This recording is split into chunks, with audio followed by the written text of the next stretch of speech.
Hello friends, आज हम discuss करने वाले हैं राजस्थान इंडिया वर्ल्ड के टॉप मोस्ट करंट अफेयर। पहले वीक के करंट अफेयर हम डिस्कस कर चुके हैं, इसमें हम डिस्कस करेंगे सेकंड वीक के करंट अफेयर। तो चलिए डिस्कशन स्टार्ट करते हैं। पहला प्रश्न देखते हैं। पहला प्रश्न है, साउथ पोल की यात्रा करने वाली प्रथम महिला कौन है? प्रथम अश्वेत महिला कौन है? तो ये जो है साउथ पोल की यात्रा की है ना, इनका नाम है प्रीत चांदी, ठीक है, या प्रीति चांदी। साउथ पोल जो एक दुर्गम इलाका है, बर्फ ही बर्फ जमी रहती है, उसकी यात्रा की है प्रीत चांदी ने, ठीक है। ये ब्रिटेन में जो ब्रिटिश आर्मी है उसके अंदर ये फिजियोथेरेपिस्ट है ना, लेकिन मूल रूप से ये भारतीय है। अभी फिलहाल नागरिकता इनके पास ब्रिटेन की है, लेकिन मूल रूप से ये भारतीय हैं।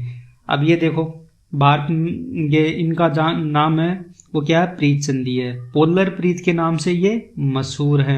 1126 किलोमीटर का ट्रैक था साउथ पोल का बर्फीले इलाके में, इन्होंने 40 दिन का सफर करके पार किया। पहली अश्वेत महिलाएं बन गई हैं। जनवरी में किस देश ने बाल विवाह को अपराध घोषित किया है? तो ये जो देश है उसका नाम है फिलीपींस।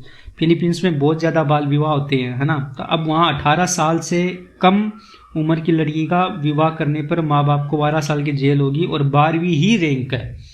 फिलीपींस की जो रैंक है वो 12वीं रैंक है। किसके अंदर? बाल विवाह के मामले में, यानी सबसे ज़्यादा बाल विवाह होने में 12वां नंबर फिलीपींस का आता है। अब यहाँ पे 18 साल से छोटी लड़की की शादी होगी तो क्या हो जाएगा? माँ बाप को 12 साल की जेल हो जाएगी, और इसकी जो रैंकिंग है वो भी 12वीं है।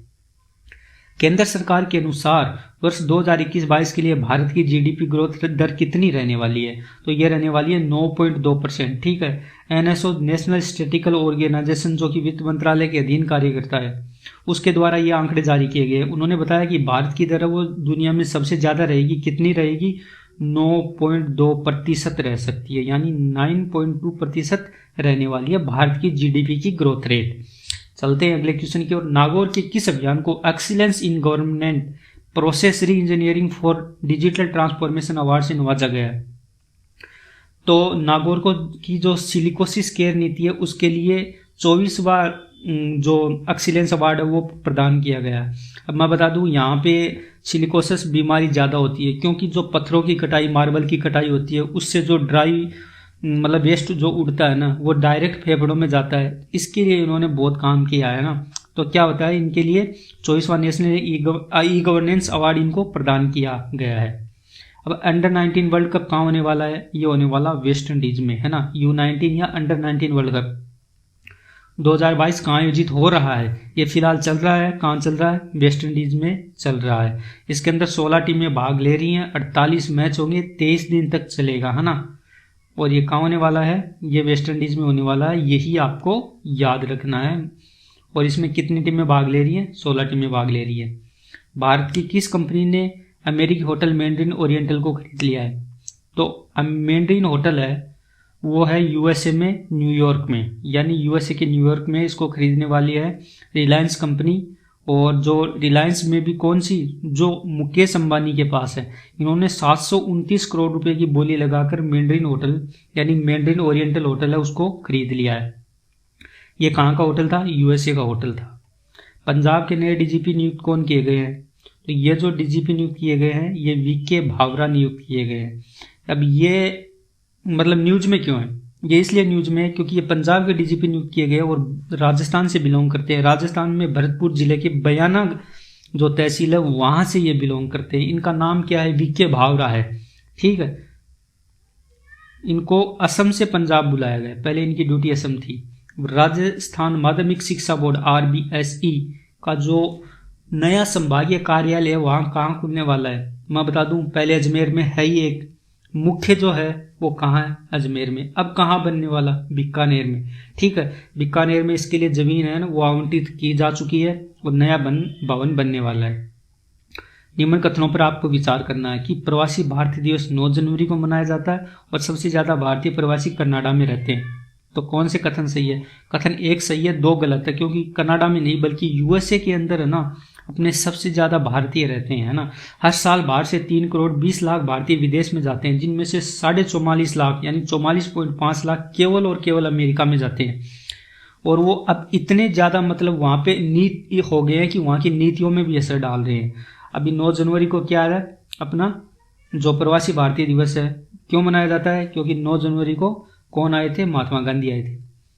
राजस्थान के सभी 33 जिलों में मेडिकल कॉलेज हैं। कुछ कथनों पर विचार करना आपको। राजस्थान में कुल 33 मेडिकल कॉलेज है और राजस्थान के 30 जिलों में मेडिकल कॉलेज है। प्रतापगढ़, जालौर, राजसमंद ऐसे जिले हैं जहाँ मेडिकल कॉलेज नहीं है। तो इनमें से आपको गलत कथन चुनना, सही नहीं चुनना है ना। यहाँ पे सही लिखा हुआ है तो मैं बता दूं पहला कथन तो गलत है, इनमें बाकी सब सही है। राजस्थान के 30 जिलों में 33 मेडिकल कॉलेज है, जबकि पहले में क्या लिखा कि 33 जिलों में मेडिकल कॉलेज है। नहीं, 30 जिलों में मेडिकल कॉलेज है, कुल 33 मेडिकल कॉलेज है। प्रतापगढ़, राजसमंद और जालौर ऐसे जिले हैं जहाँ कोई मेडिकल कॉलेज नहीं है और 30 जिलों में मेडिकल कॉलेज है। तो असत्य कथन कौन सा हो जाएगा? ए हो जाएगा, है ना।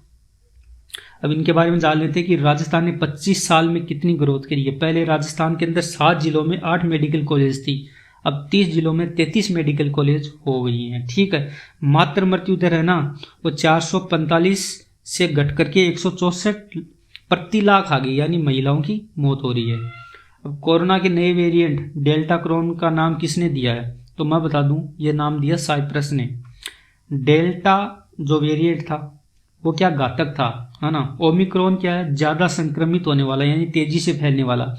इन दोनों को मिलाकर के डेल्टा क्रोन नामक एक नया वेरिएंट पाया गया है। यह सबसे पहले साइप्रस में मिला, इसलिए साइप्रस के साइंटिस्ट ने इसको डेल्टा क्रोन नाम दिया है ना।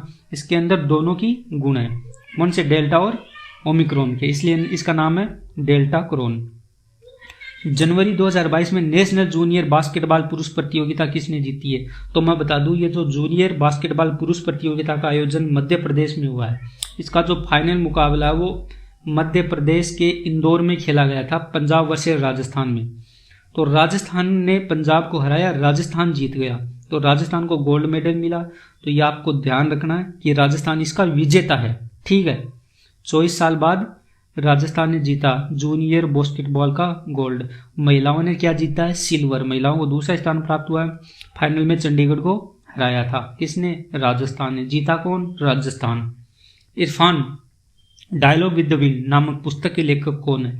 यह जो पुस्तक है वो बॉलीवुड के एक्टर इरफान खान के ऊपर लिखी गई है। इसके जो लेखक है वो अनूप सिंह है। अब देखना ये 14 फरवरी को बुक है वो रिलीज होने वाली है। रिलीज कौन कर रहे हैं? निर्देशक अनूप सिंह। ये इरफान खान के दोस्त थे, तो इन्होंने बुक लिखी। राजस्थान की किस सेंचुरी में अफ्रीकी चीते, कौन से चीते, ये जीते नहीं चीते विस्थापित किए जा रहे हैं? तो जो शेरगढ़ है ना वो 12 जिले में पड़ता है ना। वहाँ क्या है, अफ्रीका से कुछ चीते लाए गए और वहाँ विस्थापित किए गए। 12 में फिलहाल लेपर्ड है ना। लेपर्ड है, लेपर्ड के साथ यहाँ 5 चीते रखे जाएंगे और ये ऐसा पहला मामला होगा राजस्थान के अंदर कि यहाँ अफ्रीकी चीते हैं वो रहेंगे, है ना। शेरगढ़ पहली सेंचुरी होगी जहाँ लेपर्ड के बीच रहेंगे 5 चीते। और शेरगढ़ कहाँ पड़ता है? 12 जिले में पड़ता है। भारत की धरोहर की जानकारी यूनेस्को की वेबसाइट पर अब किस भाषा में उपलब्ध होगी? तो पहले अंग्रेजी में होती थी, अब हिंदी में भी प्रोवाइड की जा रही है ना।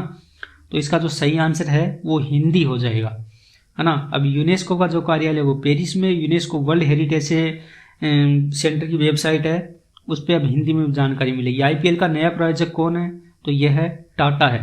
पहले कौन था? पिछली बार वीवो था, उससे पहले ड्रीम 11 था। ठीक है। अब की बार टाटा ने खरीद लिया है। टाटा ने क्या किया है? खरीद लिया। कितने? 670 करोड़ रुपए की बोली लगाकर खरीद लिया।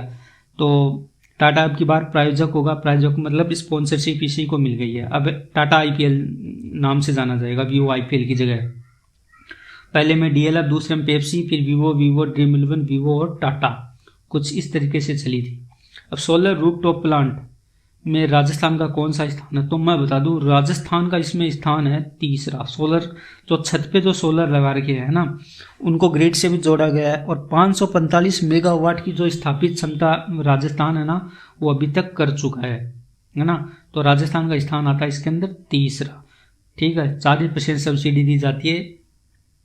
अब स्मार्ट सिटी 2022 में टॉप 10 में राजस्थान के कितने शहर हैं? तो ये 3 शहर हैं। पहला उदयपुर, फिर कोटा के बाद में अजमेर। उदयपुर का 5वां स्थान, कोटा का 7वां स्थान, अजमेर का 8वां स्थान।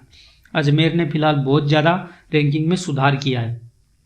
तो टॉप 10 में कितने जिले हैं? 3 जिले हैं। कौन कौन से हैं? उदयपुर है, कोटा है, अजमेर है। ये ऐसे 3 जिले हैं जो स्मार्ट सिटी रैंकिंग में 3 टॉप 10 में रखते हैं। पहला उदयपुर आपको याद रखना है, रैंकिंग भी याद रखनी है, 5वीं रैंकिंग है, कोटा की 7वीं रैंकिंग है, अजमेर की 8वीं रैंकिंग है। तीनों रैंकिंग याद रखनी है, आगे याद नहीं रखनी है, ठीक है। अब चलते हैं नरक का दरवाजा, hell of gates, gates of hell ये नाम से जाना जाता है। कहाँ? ये तुर्कमेनिस्तान में है क्या असल में? यानी वहाँ धरती के अंदर से मेथेन गैस निकलती है, वो निकलती है फिर वो जलती रहती है, यानी वहाँ पे टेम्परेचर इतना हो जाता है कि अपने आप उसके अंदर आग लग जाती है। अब तुर्कमेनिस्तान की राजधानी अशगाबत है ना। तो ये कहाँ पे है? नरक के दरवाज़ा, नरक का दरवाज़ा कहाँ पे है? तुर्कमेनिस्तान में है। मीथेन गैस निकलती है, अपने आप धधकती रहती है ना। यानी जो टेम्परेचर है, जो अपना पर्यावरण का टेम्परेचर है, उसी के अनुरूप उसमें आग लग जाती है। अब ये देखो, ये वाली है, ये ऐसी खाई है ना। यहाँ पहले खुदाई हो रही थी, फिर यहाँ पे आग लग गई ऐसे, मतलब तो यहाँ पे गैस निकालनी बंद कर दी गई थी। तो उसके बाद से ये खुली पड़ी है 1971 से। अब इसको तुर्कमेनिस्तान ने बंद करने का निर्णय इसलिए लिया क्योंकि यहाँ गैस वेस्ट हो रही है ना, तो इसको बंद कर दिया जाएगा। सी ड्रैगन 22 सैन्य अभ्यास में कौन से देश भाग लेते हैं? एशियान देश भाग लेते हैं, या उत्तरी अमेरिका समूह देश भाग लेते हैं, या इंडो पैसिफिक? तो इसके अंदर हिंद महासागर और प्रशांत महासागर से जो जुड़े हुए देश हैं, इंडो पैसिफिक जिनको बोला जाता है, वो भाग लेते हैं। इसके अंदर फिलहाल 6 देशों ने भाग लिया, जिसमें भारत, ऑस्ट्रेलिया, कनाडा, जापान और दक्षिणी कोरिया की 9 सेनाओं ने भाग लिया था, है ना। यह प्रशांत महासागरों में एक बहुपक्षीय पनडुब्बी रोधी, कौन सी? पनडुब्बी रोधी युद्ध अभ्यास है। इसमें 6 देशों ने भाग लिया। अब मैं बता दूं, क्वाड देश में भारत, जापान, ऑस्ट्रेलिया, अमेरिका पहले से हिस्सा है, और जो मालाबार में भी हिस्सा लेते हैं। अब संजय झील किस राज्य या केंद्र शासित प्रदेश में स्थित है ना। ये एक वेटलैंड है, यानी एक आर्द्र भूमि है। ये कहाँ पे है? ये दिल्ली में है। अब यहाँ पे कुछ जो बर्ड की स्पीशीज पाई जाती है ना, वो यहाँ पे कम हो गई है, इसलिए चर्चा में है ना। तो ये कहाँ पाई जाती है? ये कहाँ पाई जाती है? ये दिल्ली के अंदर स्थित है। संजय झील लगभग हर साल ये न्यूज़ में रहती है। हैदराबाद डिक्लेरेशन है, वो हाल ही में खबरों में रहा। किससे संबंधित है ये इसका जो संबंध है वो ई गवर्नेंस से संबंधित है ना। किससे संबंधित है? ई गवर्नेंस से संबंधित है। किसका? हैदराबाद डिक्लेरेशन का। इसके बारे में देख लेते हैं कि प्रशासनिक सुधार व लोक शिकायत विभाग DAPRG और कार्मिक लोक शिकायत व पेंशन मंत्रालय और वह इलेक्ट्रॉनिक्स व सूचना प्रौद्योगिकी मंत्रालय ने तेलंगाना सरकार के सहयोग से हैदराबाद में ई गवर्नेंस पर 24वें राष्ट्रीय सम्मेलन का आयोजन किया। इस सम्मेलन की थीम थी इंडियाज टिकेड डिजिटल गवर्नेंस इन ए पोस्ट पेंडेमिक वर्ल्ड। इस सम्मेलन ने सर्वसम्मति से हैदराबाद घोषणा को स्वीकार किया। एबी ओलंपिक्स दिव्यांग व्यक्तियों के लिए किस क्षेत्र में आयोजित करने वाली प्रतियोगिताएं हैं? तो ये जो प्रतियोगिताएं ये कौशल विकास के क्षेत्र में, यानी कौशल प्रदर्शन इनके थ्रू किया जाता है ना। ये अभी अपना जो स्किल डेवलपमेंट जो कॉरपोरेशन है उसके द्वारा करवाई गई है। और ये कहाँ पे करवाई गई है? अब ये देखो, नेशनल स्किल डेवलपमेंट कॉरपोरेशन द्वारा स्किल इंडिया या इंडिया स्किल्स की राष्ट्रीय प्रतियोगिता का आयोजन किया गया है। NSDC कौशल विकास और उद्यमिता विकास के लिए नोडल एजेंसी है, ठीक है। और ये एबी ओलंपिक्स इन्होंने एक दिव्यांगों के लिए कौशल प्रदर्शन शामिल किया। इसके अंदर 3 नए कौशल भी जोड़े, योग, जूता और चमड़ा। देश का दूसरा एक्सप्रेस वे कौन सा है? तो मैं बता दूं, देश का पहला जो एक्सप्रेस वे है जो बनकर तैयार होगा वो होगा दिल्ली मुंबई, जो दादरी से शुरू होकर के मुंबई तक जाएगा, जिसको दादरी मुंबई या दिल्ली मुंबई दोनों बोलते हैं। तो दूसरा होगा वो अमृतसर जामनगर होगा, है ना। इसकी लंबाई लगभग 1225 किलोमीटर के लगभग होने वाली है, यानी 1224 किलोमीटर होगी। इसके अंदर 3 स्टेट पंजाब, राजस्थान और गुजरात होंगे। राजस्थान में सर्वाधिक हिस्सा जाएगा इसका, है ना। और DMIC का भी सर्वाधिक हिस्सा 39% राजस्थान से ही होकर गुजरता है। इसके अंदर 25 हेलीपैड के लिए, मतलब हेलीकॉप्टर उतरने के लिए जगह भी बनाई जाएगी। इसकी जो लंबाई है वो कितनी होगी? 1224 किलोमीटर होगी। पंजाब, हरियाणा, गुजरात को रोड से ये जोड़ेगा। हाल ही में जारी पासपोर्ट इंडेक्स के बारे में सत्य कथनों का चुनाव करना है। पहले तो आपको ये पता होना चाहिए कि किसके द्वारा जारी किया जाता है। तो जो पासपोर्ट इंडेक्स है वो हेनले एंड पार्सन्स के द्वारा जारी किया जाता है। भारत की रैंकिंग पिछली बार 90 थी, अब की बार 83 है ना, यानी 7 अंकों का, यानी 7 स्थानों का सुधार हुआ है। इसलिए भारत की रैंकिंग में 7 स्थानों का सुधार हुआ है। 83वां स्थान है भारत का, सही बात है। सर्वाधिक मजबूत पासपोर्ट जापान का है, सही बात है। साथ में सिंगापुर का भी है। दोनों 192 देशों में जा सकते हैं सिर्फ पासपोर्ट से, बिना वीजा लिए। वीजा ऑन अराइवल मिल जाता है उनको वहां पे जाने के बाद। तो जापान और सिंगापुर 192 देशों में जा सकते हैं, इसलिए ये सबसे टॉप मोस्ट के जो इनका जो मजबूत पासपोर्ट है वो माना जाता है। सबसे कमजोर पासपोर्ट है वो अफगानिस्तान का है, ये सिर्फ 26 देशों में जा सकते हैं। ठीक है, भारत की रैंकिंग पिछली बार कितनी थी? 90 थी। अब की बार कितनी है? भारत की रैंकिंग 2022 में है 83वीं रैंकिंग, ये आपको खास करके ध्यान रखनी है। ठीक है, चलते हैं अगले क्वेश्चन की ओर। महाराष्ट्र की मालविका, जिन्होंने साइना नेहवाल को हराया, बहुत ही खतरनाक खिलाड़ी है ये मालविका, है ना। इन्होंने ओलंपिक पदक विजेता, ओलंपिक में पदक साइना नेहवाल ने हासिल किया था, है ना। तो ये बैडमिंटन से रिलेटेड है और इन्होंने साइना नेहवाल को हराया है। नागपुर की रहने वाली है ये, नागपुर महाराष्ट्र की रहने वाली है। ठीक है, 20 वर्षीय छात्रा है ये। अब देखना कि इन्होंने पीवी सिंधु को लगातार 2 सेटों में हराया, और जबकि पीवी सिंधु ने ओलंपिक में पदक विजेता है। हाल ही में किस देश ने एक व्यक्ति के अंदर सुअर का हार्ट ट्रांसप्लांट किया है ना, यानी पिग यानी सुअर का हार्ट ट्रांसप्लांट किया एक व्यक्ति के अंदर, है ना। तो वो किया अमेरिका में। इंडिया में भी पहले ट्रांसप्लांट हो चुका है, लेकिन वो इतना सक्सेसफुल नहीं रहा था। असम के डॉक्टर ने किया था। और ये जो अमेरिका में हुआ, डेविड बर्नेट नाम के एक मतलब मरीज थे, जिनका लास्ट यही था कि इनको मतलब नया हार्ट ही लगेगा, ट्रांसप्लांट मिल नहीं रहा था। तो इसलिए इनके जो शरीर में है ना, पहले सुअर के 10 जीन डाले गए थे, उसके बाद इनको डेविड बर्नेट को हार्ट लगाया गया था। सबसे बड़ी बात, ये अभी जिंदा है, यानी ये जो हार्ट ट्रांसप्लांट है वो सक्सेसफुल हुआ। पहले भी हुए लेकिन वो सक्सेसफुल नहीं थे, इसलिए सबसे ज़्यादा चर्चा में रहने का कारण यही है कि डेविड बर्नेट को जो हार्ट ट्रांसप्लांट हुआ वो स्वस्थ हैं।